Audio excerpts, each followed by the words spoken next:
pues gracias por acompañarnos el día de hoy. Bienvenido seas, Augusto Canales. Gracias. Agente aduanal, sustituto y mandatario de la agencia AR Canales. Gracias. AR Canales es una agencia aduanal y operador logístico. Gracias por estar aquí con nosotros. Gracias, Andrés, gracias por la invitación, encantado de platicar contigo. Muchas gracias. Padrísimo, muy contentos de estar aquí en otra edición de nuestro podcast. Excelente. Homestead Trade Talks. Y bueno, aprovechando para preguntarte, Augusto, AR Canales, ustedes tienen operaciones en materia de comercio exterior actualmente en cuáles y cuántos puntos del país en México. Claro, sí, precisamente nosotros, nuestro core business es el despacho aduanero, es la operación aduanera. Trabajamos actualmente en Monterrey, Laredo, Altamira y Manzanillo. Entonces tenemos operaciones por la frontera con Estados Unidos, tenemos operaciones aeropuerto y ferrocarril aquí en Monterrey y los dos puertos marítimos Altamira y Manzanillo, ¿no? Entonces tratamos de dar servicio lo más posible por los distintos puntos de entrada o importantes de México. Y sí, precisamente nuestros servicios principales tienen que ver con la elaboración de pedimentos, ¿sí? Y también la logística y la consultoría en temas de comercio exterior. Y estamos totalmente integrados a esta industria y pues con los ir y venir y altos y bajos de esta industria, pues estamos bastante integrados y nos encanta este trabajo que hacemos. Buenísimo. Y como comentas, Augusto, ustedes están operando en las tres metodologías de transporte, que es correcto, terrestre, ferroviario y aéreo. Y marítimo. Y marítimo también. Digamos que quizás el ferroviario es el que menos, a lo mejor menos interacción tenemos en Monterrey, vaya, como ciudad, aunque la operación ferroviaria en Monterrey aduanera es muy importante, sí, hay mucho volumen, ¿no? Pero sí, evidentemente Altamira y Manzanillo, todo lo marítimo. En Monterrey lo aéreo y lo ferroviario, y en Laredo principalmente lo terrestre, todo lo que es carretera. Así es. Entonces manejamos esas aduanas y esos tipos de modalidades de transporte. Así es. Platícanos, Augusto, ¿desde cuándo están ustedes presentes? ¿Hace cuánto nace AR Canales? Claro, sí, pues la historia de nosotros realmente inicia desde los 90s. Mi abuelo era agente aduanal y estuvo ejerciendo su patente desde los 90s. Ya en su jubilación fue en el año entre el 2006 y 2007, él decide jubilarse, retirarse de la profesión ya por su avanzada edad y invita en este caso a mi papá a tomar las riendas del negocio y la responsabilidad del despacho aduanero, ¿no? Entonces en ese momento mi papá presenta los exámenes, pasa las pruebas, es autorizado como agente aduanal sustituto y en ese momento se hacen las formalidades para que mi abuelo se jubile y entre mi papá en funciones como agente aduanal. Eso estoy hablando entre el 2006 y 2007 que él entra en funciones como agente aduanal y desde entonces pues hemos estado operando como agencia aduanal y hemos estado incrementando nuestros servicios logísticos, hemos estado desarrollando y perfeccionando el trade, ¿no? Eso es lo que nosotros hacemos y pues ya tenemos, digamos, desde el 2006 ya vamos para 20 años ya bajo el liderazgo de mi papá como agente aduanal en este caso, así es. Oye, Augusto, para quienes no sabemos, platícanos un poquito en cuanto a la cantidad de patentes que existen o cuántas se dan en cierto tiempo. ¿Qué nos puedes comentar al respecto? Claro, al día de hoy en México hay entre 800 y 900 patentes en todo el país, aproximadamente. Hace 2 años se publicó una convocatoria que tenía más de 20 años de no publicarse, una convocatoria, y entraron en vigor cerca de 40, 50 patentes. Entonces el número está entre 800 y 900, ha habido algunas patentes extintas, entre otras cosas, ¿no? Pero aproximadamente estamos hablando de ese número de patentes que dan servicio a todas las aduanas del país. Okay. Así es. Y ahorita que nos platicabas que tienen ustedes 20 años de estar existiendo como AR Canales. Así es. ¿Qué ha sido o qué consideras tú que ha sido el éxito de estos primeros 20 años y que será el éxito en los siguientes 20, 40 años, Augusto? Claro, y es una pregunta quizás complicada porque de pronto hay distintos factores que intervienen en todo esto, pero yo pienso que en nuestro caso, y al menos yo lo veo desde esta perspectiva, yo creo que cuando hemos desarrollado más nuestras capacidades y hemos crecido más, ha sido cuando hemos formado equipo, cuando hemos integrado gente al equipo y tenemos algún proyecto, tenemos alguna visión y queremos formalizarla, queremos ejecutarla, entonces la parte del equipo es muy importante, ¿no? Que integres a profesionales de distintas áreas, a ejecutivos, a gente que conoce el tema, gente que está aprendiendo el tema. Cuando hemos formado equipo es cuando más hemos tenido los mejores resultados, ¿no? Hoy en día ya estamos integrados, mis 3 hermanos y yo estamos en el negocio, en la empresa familiar, y a partir de la integración de los 4 es cuando hemos visto, claro, con sus dificultades y obstáculos, pero hemos visto el mayor desarrollo, ¿no? en lo que queremos institucionalizar como empresa y el servicio que podemos dar a esta industria. Yo pienso que ese ha sido el éxito más grande cuando integramos a gente al equipo. Claro, la cuestión del liderazgo, la cuestión de la tecnología y la innovación también es muy importante, pero al momento de que tú integras un equipo, esas innovaciones o esos desarrollos, esos ajustes se van dando forma, ¿no? Entonces, cuando hemos integrado al equipo es cuando hemos visto mayor solidez en los pasos que vamos dando hacia adelante, así es. Qué bien, qué interesante, gracias por compartir. Sí, claro. Pues Augusto, ¿cómo visualizan en AR Canales y cómo ves tú el próximo año 2026 que se va a revisar el TEMEC y ahorita con el reciente Plan México? ¿Esto representa para ustedes una oportunidad o ves que vienen algo de retos? ¿Qué nos puedas platicar al respecto? Sí, creo que es un tema muy interesante para lo que estamos viendo hoy en día. Pienso que es un resultado que se está manifestando en estos meses y años de lo que es el libre comercio. Se está ajustando, ¿no? Algunos países se están dando cuenta que hay algunas situaciones que hay que ajustar en este modelo de libre comercio, y es lo que estamos viendo, ¿no? Donde dicen, oye, vamos a liberalizar, sí, pero tengo ciertas reservas o tengo ciertas ideas al respecto. Y pienso que lo que estamos viviendo 2025 y lo que viene 2026 en el contexto de Norteamérica, pues es lo que nos toca vivir a nosotros como país, ¿no? Nuestra relación con Estados Unidos y Canadá. Y pienso que en términos generales la apertura comercial va a seguir. O sea, este intercambio de mercancías entre México y Estados Unidos, y México y Canadá, y también igual entre Estados Unidos y Canadá, va a seguir. Yo pienso que las industrias están ya muy acomodadas a lo que es el libre comercio. Yo pienso que vamos en ese camino. Sin embargo, tendríamos que pues impulsar que sigamos en ese camino, ¿no?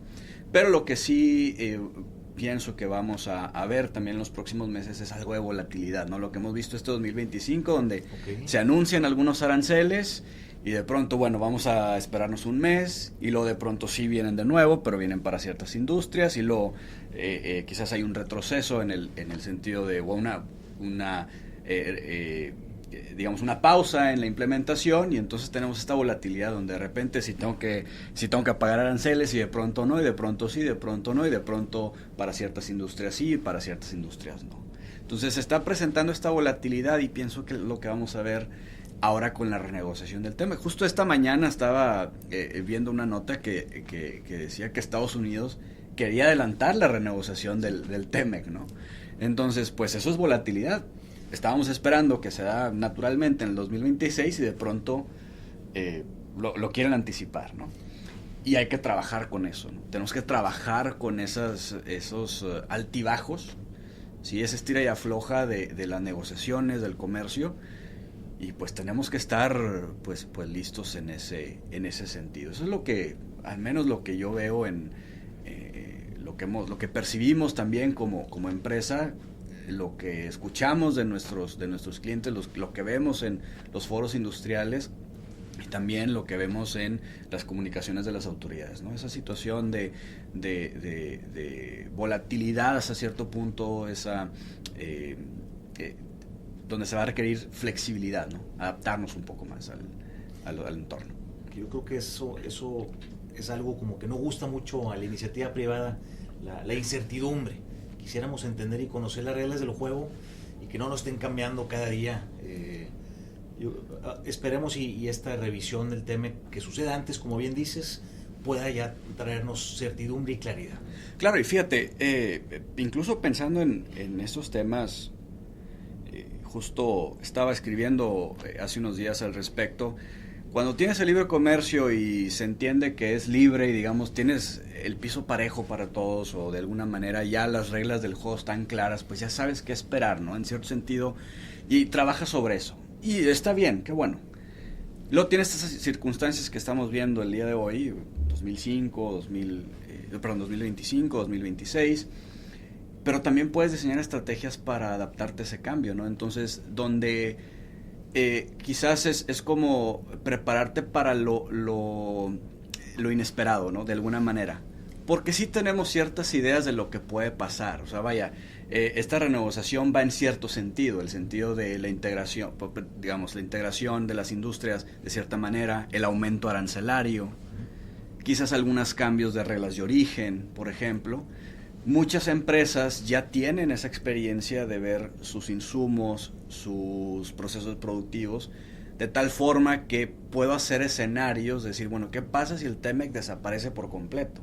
Esperemos que no. Un extremo muy... Un extremo, ¿verdad? Pero ¿qué pasa si cambian los aranceles para mi portafolio de insumos, ¿no? Que yo traigo al extranjero o para mi portafolio de exportación? Entonces puedes diseñar ciertas estrategias de tal forma que cuando llegue esa cuestión, que quizás esperemos que no lleguen incluso para ciertas industrias, pero ya tienes un plan de acción donde no te tome por completo por sorpresa, ¿no? Es como, por ejemplo, el tema de la seguridad en la cadena de suministro, pues te preparas para situaciones, por ejemplo, robo de mercancía o robo de documentos. ¿Qué es lo que haces? Bueno, colocas cámaras, pones tu barra perimetral, temas de todo el tema de los estándares de cadena de suministro de seguridad que aquí mismo en COMSA se manejan, pues entonces preparas para esos cuestiones inesperadas, pero ya las prevés, ¿no? Entonces pienso que simplemente ha cambiado un poco el paradigma de preparación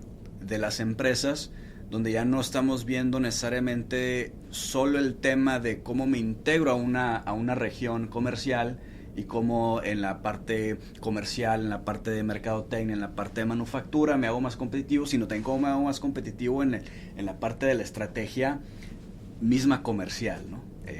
Vaya, el tema arancelario, el tema de las aduanas por el estilo. Entonces creo que necesitamos evolucionar a ese esquema de trabajo y pienso que las experiencias nos van a servir mucho para los próximos años.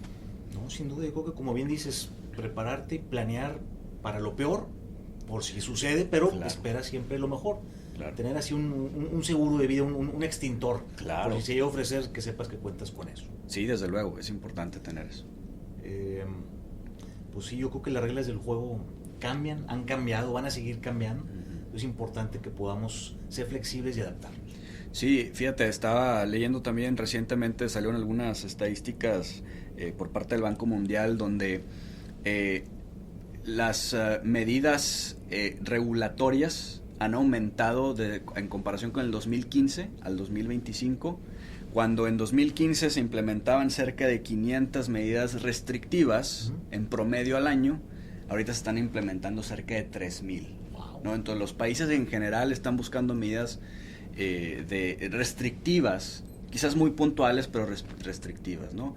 También el volumen de acuerdos comerciales que se están firmando entre los países se ha estado reduciendo. Teníamos, digamos, en la década de los 2000 cerca de entre 12 y 14 acuerdos comerciales internacionales al año, y ahorita tenemos 4, ¿sí? Entonces, al día de hoy, menos países están, digamos, participando, jugando en esa cuestión de los acuerdos, en gran medida porque ya muchos acuerdos ya están establecidos, pero sí hay que, digamos, trabajar sobre otra premisa, ¿no? De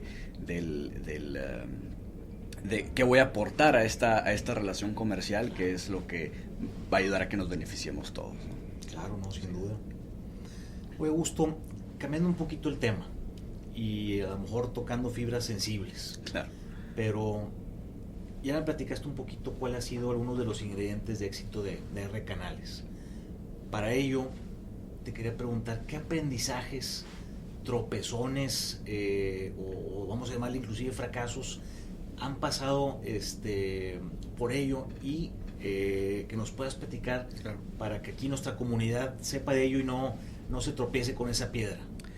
Sí, ¿Y cómo lo conllevaron o cómo lo sacaron adelante? Sí, claro, no, sí, yo creo que es algo que todos nos enfrentamos, momentos difíciles. Yo pienso, fíjate, gracias a Dios y al equipo, al trabajo de todo el equipo de R Canales, nos hemos mantenido bastante estables a lo largo de los últimos 20 años. Hemos tenido, claro, cuestiones de aprendizaje, y yo creo que un reto muy importante que pienso que muchas empresas lo vivieron y lo sufrieron fue el tema de la pandemia.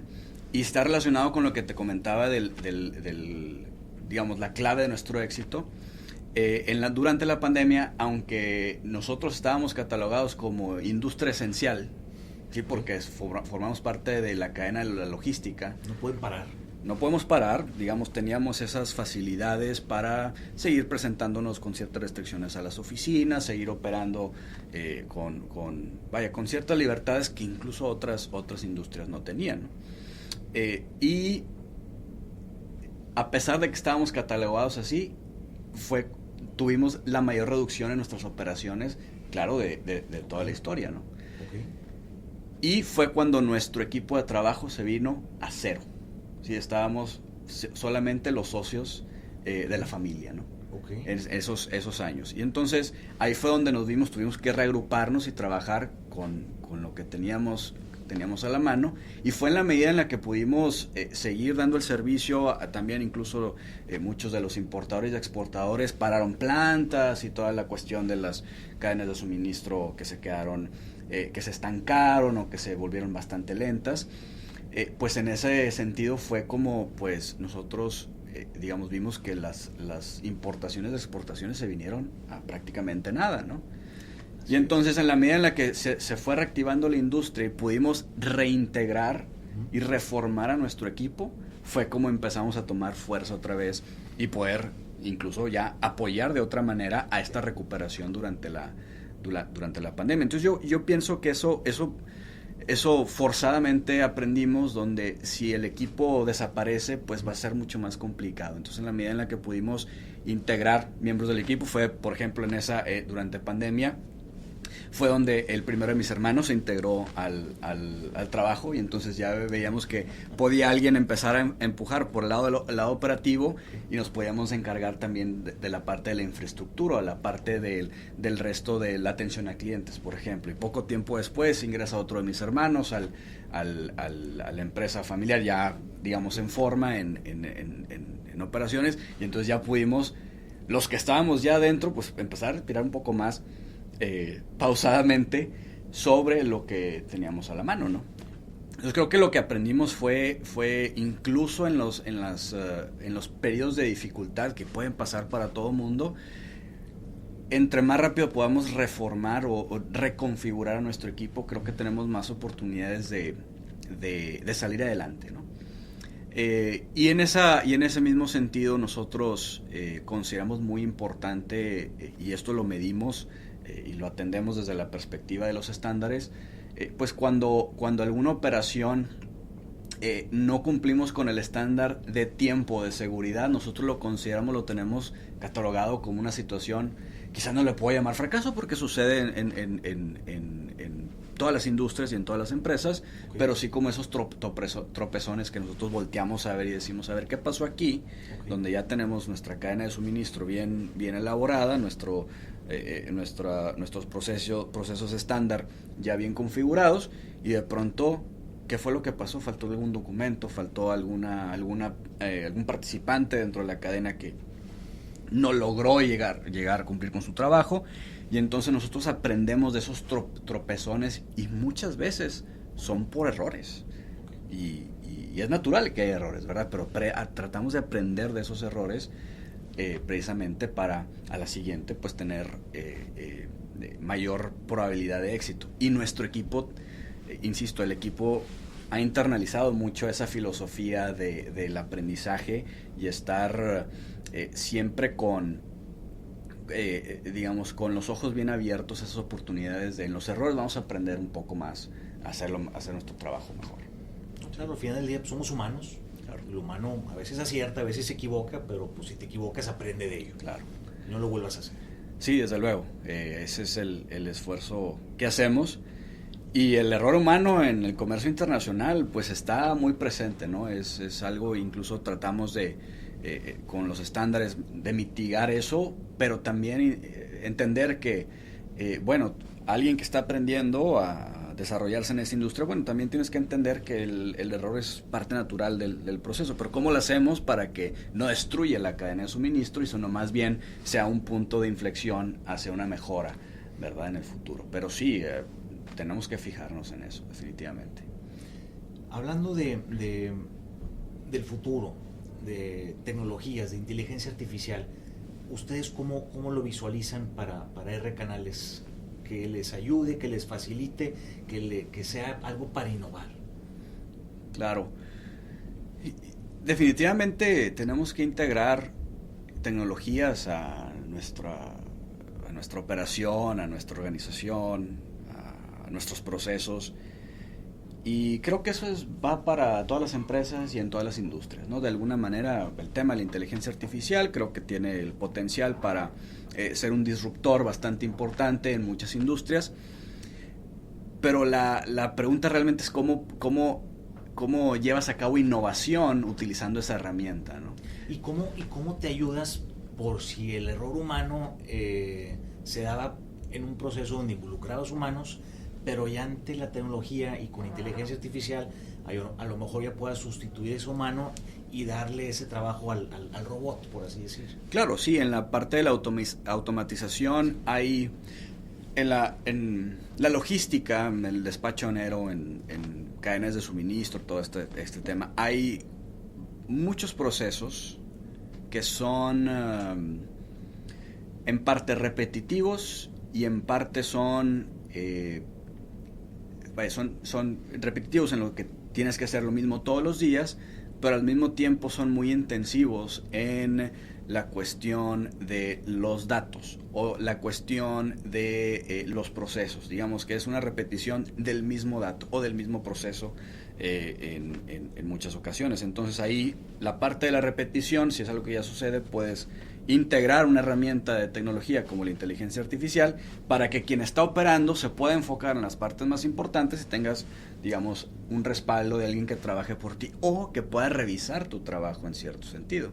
Y bueno, creo que estamos todavía muy temprano como para decir hasta dónde va a llegar el tema de la inteligencia artificial, pero pienso que no podemos sustituir la intervención humana, al menos en la intención, ¿sí?, del todo. Entonces vamos a ver cómo integramos, cómo hacemos esta inteligencia y las otras tecnologías, cómo podemos integrarlas para que nos ayuden a ser más productivos, ¿no? Y entonces en esa productividad se van a abrir algunas oportunidades adicionales para ver cómo desarrollamos más nuestros puertos, nuestros transportes, cómo desarrollamos cuestiones de, por ejemplo, en el manejo autónomo de los vehículos de carga, por ejemplo, desde luego en los vehículos de pasajeros, sobre todo los sedanes y todos estos vehículos que son de pasajeros de 4 o 5 personas, pues ya el tema autónomo ya está muy presente, ¿no? Los taxis ahora que están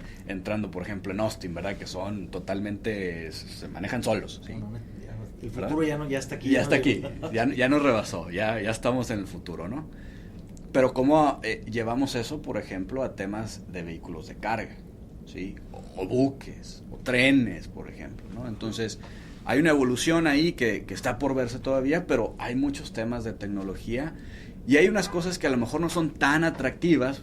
Oye, pues ves un vehículo que se maneja solo, ¿sí?, un vehículo autónomo y dices, pues es una maravilla y te impresiona, pero luego hay procesos en el manejo de datos, el manejo de comunicaciones entre participantes de la cadena de suministro que no son evidentes, o sea, no te das cuenta que suceden, pero también son cuellos de botella que la intención es que las tecnologías ayuden a sistematizar, a eficientar, o que las hagan más seguras, ¿no? Por ejemplo, que la información no se pierda.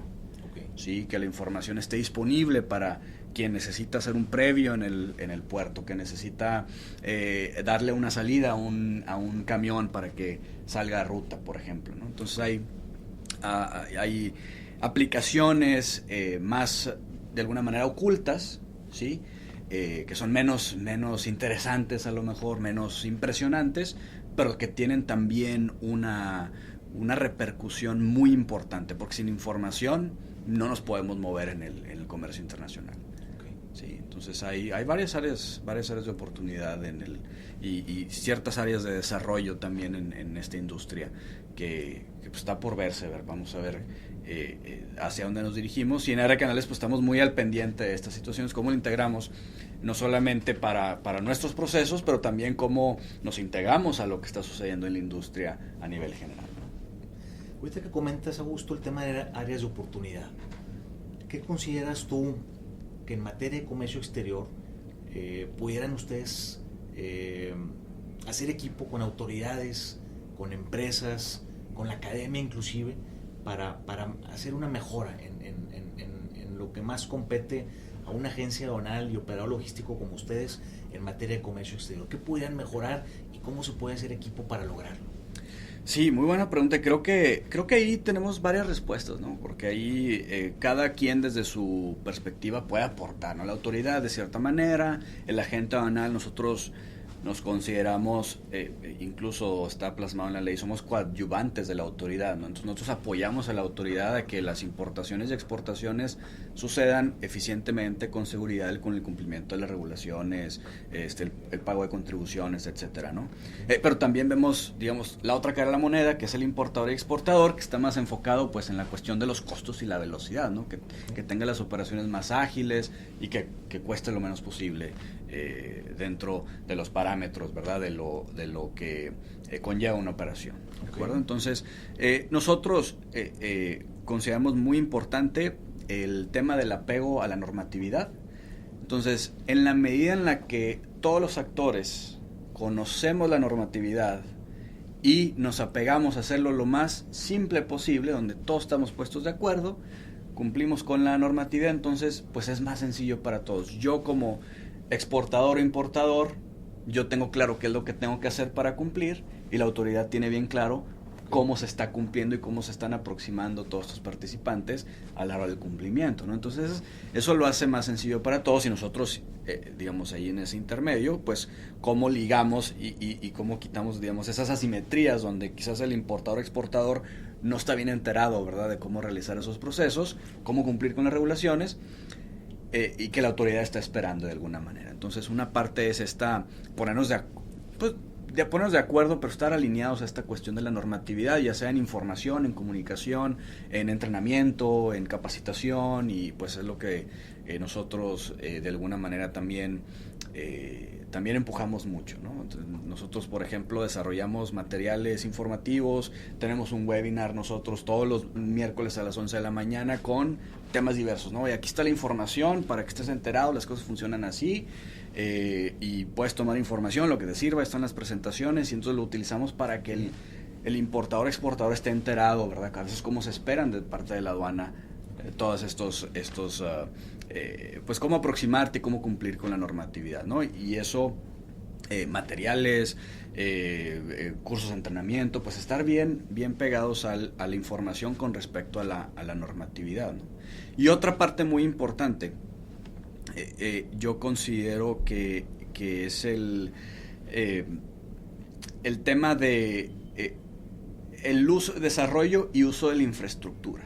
Okay. Creo que también esa parte viene normalmente del lado de la autoridad, principalmente, o en la cuestión de los puertos, instalaciones y todo lo demás, pero que también el importador y exportador sepa los recursos que tiene para aproximarse a la aduana, a los puertos, a los ferrocarriles, la red de carreteras, etcétera, que también es muy importante tenerlo en consideración, ¿no? Entonces, la cuestión de la infraestructura, los algunos puertos en Estados Unidos, de la frontera con México, están invirtiendo en mayores infraestructuras. El puerto de Manzanillo tiene un proyecto a 10 años para construir un nuevo puerto. Entonces, por ahí se están también desarrollando algunas situaciones. Creo que es muy valioso y es importante que estemos desarrollando desde la perspectiva de la iniciativa privada, estemos desarrollando esas ideas también en función de lo que se está poniendo a disposición de la industria. Claro, yo creo que en los 30 años que tenemos desde que se firmó el Tratado de Libre Comercio, las importaciones más las exportaciones, que es la balanza comercial, han crecido 780% en 30 años. Sí. ¿Qué debemos de hacer si queremos crecer ese mismo ritmo en los siguientes 20, 30 años? La misma infraestructura no lo soporta. Correcto. Entonces, ¿qué necesitamos hacer para ello? Y como bien comentabas, hacer equipo con iniciativa privada, con actores clave de la cadena de suministro, con la academia, con gobierno. Correcto. Para que todos podamos aportar, sumar ideas y poder llegar a que sea una situación de ganar-ganar para todos. Claro.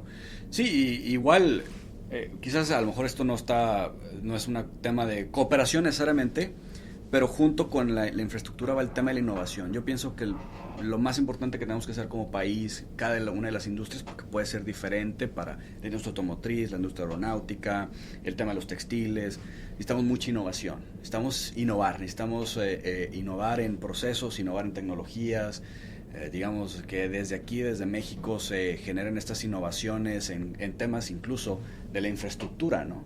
O sea, va a ser un puerto nuevo perfecto. Bueno, vamos a implementar, vamos a crear estas tecnologías nuevas de cómo organizar nuestros contenedores, cómo las grúas hacerlas más eficientes, hacerlas sustentables, ¿no? Todo el tema que sean eléctricas, que la huella de carbono sea menor. Entonces, todas estas tecnologías que si nosotros podemos desarrollarlo y aplicarlo aquí en México, incluso puede ser objeto de exportación, esa tecnología, a otros países. Entonces ves casos como algunos socios asiáticos, algunos países en Europa que en la cuestión de los puertos marítimos, por ejemplo, pues tienen tecnologías de punta, automatización, y ahí entonces creo que México tiene esa oportunidad con toda esta volatilidad que estamos viendo en los últimos meses, pues de innovar. Bueno, ¿sabes qué? Sí está difícil, pero bueno, vamos a proponer por este lado de la innovación, que se dice fácil, pero no se hace fácil, ¿verdad? El tema de la innovación, pero creo que sí es importante que en conjunto podamos innovar y tener esas propuestas y llevarlas a cabo y pues implementarlo en nuestro día a día, ¿no? No, claro, no, sin duda, Sí. bien puesto. Antes de finalizar, Augusto, no sé si algún otro tema que se nos haya pasado que quisieras abordar o comentar aquí en nuestra comunidad de comercio exterior. No, yo creo que un par de cosas quizás. Creo que es bastante valioso el que tengamos comunidad de comercio exterior, de la cual el COMSE forma o es un elemento muy importante. Porque estas situaciones del comercio nos afectan a todos, ¿no? Pero a veces trabajamos aisladamente, ¿no? Entonces y claro, no quiere decir que no podamos resolver quizás las situaciones que tenemos como organización, cada uno de nosotros, pero siempre es muy útil estar escuchando al resto de los participantes, al resto del grupo, porque de ahí salen también muchas ideas, ¿no? Algo que escuché, algo por acá me puede servir para implementarlo, para corregir alguna situación, y pienso que sobre todo en estos tiempos, y puede ser que esta volatilidad dure algunos meses y a lo mejor se termina, ¿verdad? Y volvemos a como estábamos antes.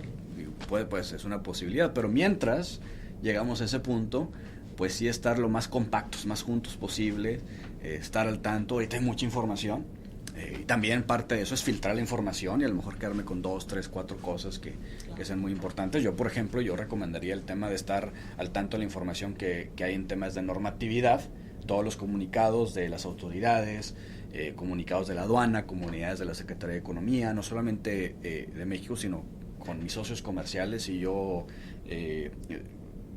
exporto o importo de Europa o de Asia, pues tengo que estar de alguna manera también involucrado en ese sentido. Estar muy al pendiente de esas circunstancias y precisamente estar en esta comunidad de comercio exterior, pues es muy valioso, es una fuente de mucha inspiración para todos, y creo que es una manera, es una representación de lo que necesitamos hacer como industrias, ¿no? Como sectores industriales, como sectores de la economía y como país, definitivamente, ¿no? Y pues creo que también necesitamos mucha paciencia, y esa paciencia también se aumenta en la medida en la que diseñamos nuestras estrategias. Como lo mencionaba, creo que simplemente hay que aprender a trabajar en otro, si le podemos llamar, paradigma en este momento, ¿no? Okay. No es lo mismo si vas a jugar fútbol en una cancha de 11 contra 11 de césped, a que si vas a jugar en una cancha de fútbol salón, ¿no? Que a lo mejor es con otro tipo de tachones, son menos integrantes. Es el mismo deporte, nada más que estás bajo otras reglas, ¿verdad? Quizás un poco más acotado, diferente, a lo mejor hay más sensibilidad a competencia, hay más, las reglas se aplican de manera diferente. Entonces creo que hay que adaptarnos un poco a esa situación y estar conscientes, ¿no? Y esperar que lleguemos a un buen resultado y estar pues esperando también que podamos seguir desarrollándonos. Para México es muy importante el comercio exterior y pues ser pacientes en ese sentido, ¿no? O sea, pienso que no, lo peor que podemos hacer es desesperarnos. Hay que estar trabajando sobre eso y bueno, ser pacientes también con los efectos de las acciones que implementemos. Así es. Perfecto. ¿Sí? No, pues Augusto de R Canales, muchas gracias por habernos acompañado. No, gracias. Un placer. Es para mí un gusto. Muchas gracias, Andrés, y gracias a todo el equipo de Comce que extendió la invitación y hace esto posible. Muchas gracias. Gracias a ti. Dale.